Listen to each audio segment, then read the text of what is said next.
Praise the Lord. Hallelujah.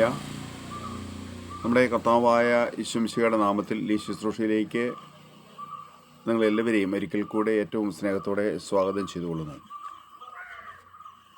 നമ്മളിന്ന് നമ്മുടെ ആധ്യാത്മിക മേഖലയെ നമ്മൾ എത്ര ഉന്നതരായാണേലും എത്ര ചെറിയവരാണേലും ആധ്യാത്മിക മേഖലയെ തകർക്കാൻ കഴിയുന്ന വലിയൊരു ബോംബിനെ പറ്റിയാണ് ഒന്ന് സംസാരിക്കുന്നത്. ബോംബ് എന്ന് പറഞ്ഞാൽ പേടിക്കുകയൊന്നും വേണ്ട, പക്ഷേ എന്നാൽ ഒരു കണക്ക് പറഞ്ഞാൽ പേടിക്കുകയും ചെയ്യണം. നമ്മുടെ ആധ്യാത്മിക ജീവിതങ്ങളിൽ ദൈവകൃപ നഷ്ടപ്പെട്ടു പോകുന്ന ഒരു പ്രധാനപ്പെട്ട മേഖലയെ നമ്മളൊന്ന് കണ്ടെത്താൻ വേണ്ടി ഒരു പരിശ്രമം നടത്തുകയാണ്. നമ്മൾ ഈശോയെ സ്വീകരിച്ച ഒരു ദൈവവേദൽ ആ ഈശോയെ എങ്ങനെയാണ് നമുക്ക് നഷ്ടപ്പെടുന്നത് എന്നതിനെ പറ്റിയാണ് നമ്മളൊന്ന് ധ്യാനിക്കുന്നത്. അത് ഏറ്റവും ഹൃദയപരമാർത്ഥമുള്ളൊരു വേദനയോടെ ധ്യാനമായിരിക്കണം. നമ്മൾ ക്രിസ്മസൊക്കെ ആഘോഷിക്കുമ്പോഴും പരിശുദ്ധ കുർബാന സ്വീകരിക്കുമ്പോഴും കൂദാശകൾ ഒക്കെ സ്വീകരിക്കുമ്പോൾ ഈ യേശുവിൻ്റെ സാന്നിധ്യം നമ്മൾ അനുഭവിക്കുന്നുണ്ട്. ഈ അനുഭവിച്ച യേശുവിൻ്റെ സാന്നിധ്യത്തിൽ എത്ര കാലം എത്ര ദിവസം നമുക്ക് നിലനിൽക്കാൻ കഴിയുന്നു? അത് എന്നെ വേദനിപ്പിക്കേണ്ട, എൻ്റെ ഹൃദയത്തെ അങ്ങേയറ്റം ദുഃഖത്തിൽ ആഴ്ത്തേണ്ട, എനിക്ക് തിരിച്ചു നടക്കേണ്ട, എനിക്കൊരു അനുതാപത്തിൻ്റെ മേഖലയിലേക്ക് തിരിച്ചു നടത്തേണ്ട, എനിക്ക് എന്നെ തന്നെ സ്വയം കണ്ടെത്തേണ്ട വളരെ ഗൗരവതരമായൊരു മേഖലയാണ്. ആ മേഖലയെ സംബന്ധിച്ച് ചുരുങ്ങിയ സമയത്തിനുള്ളിൽ നമ്മളൊന്ന് ധ്യാനിക്കുകയാണ്. നമ്മുടെ ധ്യാന വിഷയം മത്തായി സുവിശേഷത്തിൻ്റെ 2-ാം അധ്യായത്തിൻ്റെ 12-ാം വചനമാണ്.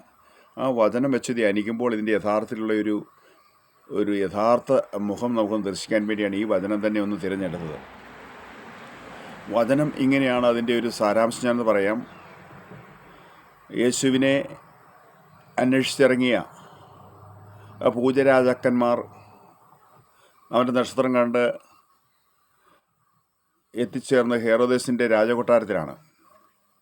ഹെറോദേസ് എവിടെ യേശു ജനിക്കുമെന്ന് അവിടുത്തെ പ്രധാനപ്പെട്ട ആളുകളെല്ലാം വിളിച്ച്, പ്രത്യേകിച്ച് അവിടുത്തെ പുരോഹിത ശ്രേഷ്ഠന്മാർ, അവിടെ അതുപോലെ കാര്യങ്ങളെ സംബന്ധിച്ച് പരിജ്ഞാനമുള്ള ആ നിയമജ്ഞരെ നിയമപണ്ഡിതരെയൊക്കെ വിളിച്ച് എവിടെ യേശു ജനിക്കുമെന്നുള്ളതിനെ സംബന്ധിച്ച് ഒരു അന്വേഷണം നടത്തുകയാണ്. അന്വേഷണത്തിൽ വളരെ വ്യക്തമായ ഒരു ഉത്തരം കിട്ടി. അന്വേഷിച്ചത് നിസ്സാര കാര്യമല്ല. അന്വേഷിച്ചത് പ്രവചന ഗ്രന്ഥങ്ങളിൽ അല്ലെ മോശയുടെ നിയമങ്ങളും പ്രവാചക ഗ്രന്ഥങ്ങളും ആരെപ്പറ്റി പറഞ്ഞിരിക്കുന്നു, ആ യേശുവിനെ പറ്റി എന്ന് പറഞ്ഞതുപോലെ അന്വേഷിച്ചപ്പോൾ അവർക്ക് ഉത്തരം കിട്ടിയത് വളരെ വ്യക്തമായി ഇവിടെ വചനം പറയുന്നുണ്ട്. മത്തായി സുവിശേഷം 2-ാം അധ്യായത്തിന് 6-ാം വചനം പറയുന്നുണ്ട്, യൂദായിലെ ബേത്ലഹേം. 5-ാം അധ്യായം മത്തായി 2-ന്റെ 5-നും 6-നും പറയുന്നുണ്ട്. അത് അവർ കണ്ടുപിടിച്ചത് എവിടെയാണെന്ന് വെച്ചാൽ മിക്ക പ്രവചനം 5-ാം അധ്യായത്തിൻ്റെ 2-ാം വചനമാണ്. വചനം ഞാനൊന്ന് വായിക്കാം. മിക്ക 5:2. ബേത്ലഹേം എഫാത്ത, യൂദാ ഭവനങ്ങളിൽ ചെറുതാണെങ്കിലും ഇസ്രായേലിനെ ഭരിക്കാനുള്ളവൻ നിന്നിൽ നിന്നും എനിക്കായി പുറപ്പെടും, അവൻ യുഗങ്ങൾക്ക് മുൻപേ ഉള്ളവനാണ്. അപ്പോൾ ഈ ഒരു മിക്ക പ്രവചനത്തിലെ ഈ വചനം 2 സാമുവേലിൻ്റെ പുസ്തകത്തിലും നിരവധി സ്ഥലങ്ങളിൽ യെശയ്യാ 7:14 അടക്കം, യെശയ്യാ 9-ാം അധ്യായത്തിലും 11-ാം അധ്യായത്തിലും തുടർന്ന് 100ഓളം സ്ഥലങ്ങളിൽ പ്രവചന ഗ്രന്ഥങ്ങളിൽ യേശുവിൻ്റെ ജനനത്തെപ്പറ്റി പറയുന്നുണ്ട്. അത് ഇത്ര ക്ലിയർ ആയിട്ട് സ്ഥലം കൂട്ടി പറയുന്ന ഇവിടെ ആയതുകൊണ്ട് ആണ് അതങ്ങനെ പറയുന്നത്. അപ്പോൾ ഈ പ്രവചനം വെച്ച് ശരിക്കും പറഞ്ഞാൽ അപ്പോൾ ഹെറോദേസ് അവരോട് പറഞ്ഞു, ഇത് ഈ പൂജരാജാക്കന്മാരോട് പറഞ്ഞു, ശരിക്കും യേശു ജനിക്കുന്നത് യൂദായിലെ ബേത്ലഹേമിലാണെന്ന്. അപ്പോൾ നിങ്ങൾ പോയി കണ്ട് ആരാധിച്ചിട്ട് മടങ്ങി വരിക, എനിക്കും ആരാധിക്കേണ്ടതിന് വേണ്ടി ഇതിലെ നിങ്ങൾ തിരിച്ചു വരണമെന്ന് പറഞ്ഞു. അതാണ് ഞാൻ സൂചിപ്പിച്ച മത്തായി സുവിശേഷത്തിൻ്റെ 2-ാം അധ്യായത്തിൻ്റെ 12-ാം വചനമാണ് നമ്മൾ ധ്യാന വിഷയമാക്കുന്നത്. ഈ പൂജരാജാക്കന്മാർ യേശുവിനെ കണ്ട് ആരാധിച്ച് യേശുവിനെ ലഭിച്ച് അവർ സ്വപ്നത്തിലുണ്ടായ ദർശനമനുസരിച്ച് അവർ മറ്റൊരു വഴിക്ക് സ്വദേശത്തേക്ക് മടങ്ങിപ്പോയി. ഇത് വലിയൊരു ധ്യാനവും ചിന്തയുമായിരിക്കണം. യേശുവിനെ ലഭിച്ച ഒരു വ്യക്തി യേശുവിനെ നഷ്ടപ്പെടുവാൻ സാധ്യതയുള്ള ഒരു വഴിയിലൂടെയും ഒരു വ്യക്തിയുടെയും ഒരു കൂട്ടായ്മയിലും പങ്കാളിയാകരുത്, ഭാഗവാക്കാകരുത്. എനിക്ക് യേശുവിനെ ലഭിച്ച എൻ്റെ ഹൃദയവും മനസ്സും ആത്മാവും ഒരു പുതുജീവൻ നൽകിയ, ഞാനൊരു പുതിയ അഭിഷേകം സ്വീകരിച്ച വ്യക്തി യേശുവിനെ നശിപ്പിക്കാൻ സാധ്യതയുള്ള ഒരിടങ്ങളിലേക്ക് സഞ്ചരിക്കരുത്. എനിക്ക് ലഭിച്ച യേശുവിനെ നശിപ്പിക്കുന്ന ഹെറോദേസ് ആ ഇടം ഏതാണ് ഞാൻ കണ്ടെത്തണം.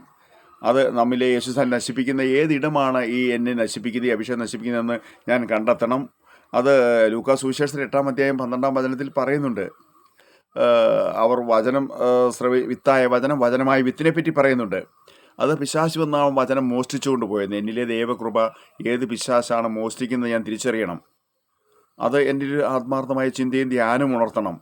ഞാൻ കൃപ സ്വീകരിച്ച് വചനം കേട്ട് പാപത്തോടുള്ള വേർപാടിൻ്റെ വ്യക്തിയായി മാറിയിട്ട്, കൃപ സ്വീകരിച്ചിട്ട് അഭിഷേകം സ്വീകരിച്ചിട്ട് എനിക്ക് ഇത് നഷ്ടപ്പെട്ടു പോകുന്ന ഇടങ്ങളിലേക്കുള്ള എൻ്റെ യാത്ര ഞാൻ അവസാനിപ്പിക്കും. ഞാൻ ഹെരോദേസിൻ്റെ അടുത്തേക്ക് പോകാതെ കൃപ സ്വീകരിച്ച് ഞാൻ മറുവഴിയെ സ്വദേശത്തേക്ക്, എൻ്റെ ശുശ്രൂഷ പ്രവർത്തന മേഖലയിലേക്ക് വരണമെന്നൊരു വചനം വളരെ അടിവരയിട്ട് പറയുകയാണ്. യോഹന്നാൻ്റെ സുവിശേഷം 10-ാം അധ്യായം 10-ാം വചനം പറയുന്നത്, കള്ളൻ വരുന്നത് കൊല്ലുവാനും മോഷ്ടിക്കുവാനും നശിപ്പിക്കാനുമാണ്, എന്നാൽ ഞാൻ വരുന്നത് ജീവനുണ്ടാകാനും അത് സമർത്ഥമായിട്ടുണ്ടാകാനുമാണ്. ഈശോ ജീവൻ്റെ സമൃദ്ധിയാണ്.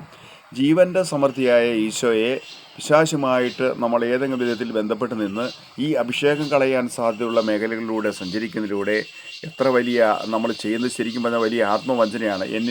എൻ്റെ ഈശോ സാന്നിധ്യം നശിപ്പിക്കുന്ന ഏത് ആസക്തികളാണ്, ഏത് പാപത്തോടെ ചായവ, ഏത് ബലഹീനതകളാണ്, ഏത് കുറവുകളാണ് ഞാൻ കണ്ടെത്തിയത് അത്യാവശ്യമായിട്ട് പരിഹരിച്ച് ഈ ഹെരോദസിൻ്റെ അടുക്കിലേക്ക് പോകാതെ നമുക്ക് തിരിച്ചു നടക്കണം.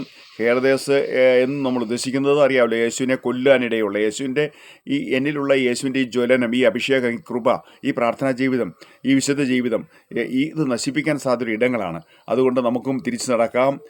പൂജരാജാക്കന്മാരെ പോലെ നമുക്കും തിരിച്ചു നടക്കാം. ഈ അഭിഷേകം നമുക്കും ഉണ്ടാകാൻ, ഈ വചനം നമ്മൾ മാംസം ധരിക്കാൻ നമുക്കും ചേർന്ന് പ്രാർത്ഥിക്കാം. ആമേൻ. ഹല്ലേലൂയ.